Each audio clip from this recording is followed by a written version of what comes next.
সমগ্ৰ ভাৰতৰ লগতে আজি হোজাই জিলাৰ আমবাৰীতো পৰিলক্ষিত হ'ল বন্ধৰ প্ৰভাৱ। এই বন্ধ উপলক্ষে আমবাৰী বজাৰৰ সকলো ধৰণৰ ব্যৱসায়িক প্ৰতিষ্ঠান আদি বন্ধ ৰখা হয় আৰু লগতে বিভিন্ন দলৰ কৰ্মীসকল ৰাজপথলৈ ওলাই আহি প্ৰতিবাদ সাব্যস্ত কৰে আৰু চৰকাৰৰ বিভিন্ন নীতিৰ বিৰুদ্ধে শ্লোগান দিয়ে।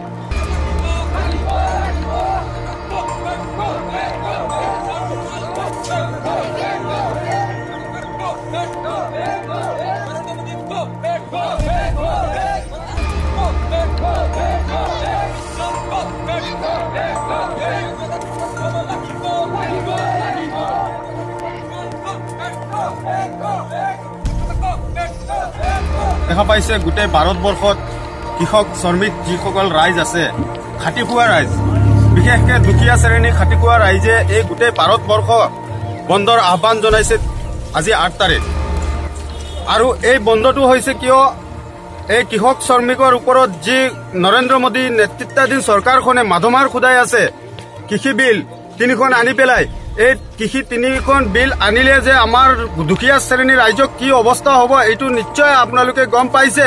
ইতিমধ্যে কৃষক শ্ৰমিক ৰাইজ জাগি উঠিছে, যাৰ কাৰণে আজি গোটেই ভাৰতবৰ্ষখন বন্ধ দিছে।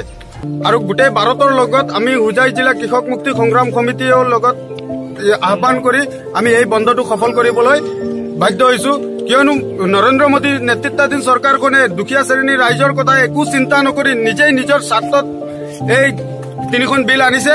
গতিকে আমি এই 3খন বিল কেতিয়াও মানি নলওঁ। দুখীয়া শ্ৰেণীৰ ৰাইজ সদায় এই 3খন বিলৰ বিৰুদ্ধে মাত মাতি আছে আৰু মাতি থাকিবই।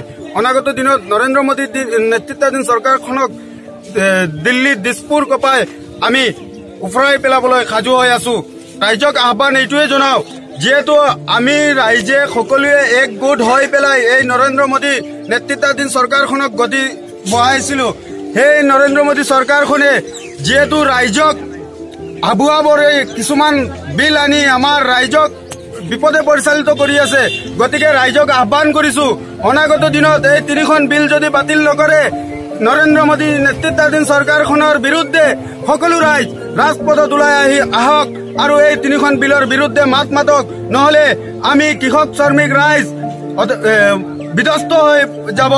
গতিকে ৰাইজক আহ্বান জনাইছো, আপোনালোকে ৰাজপথত ওলাই আহক আৰু এই 3খন বিলৰ বিৰুদ্ধে মাত মাতক।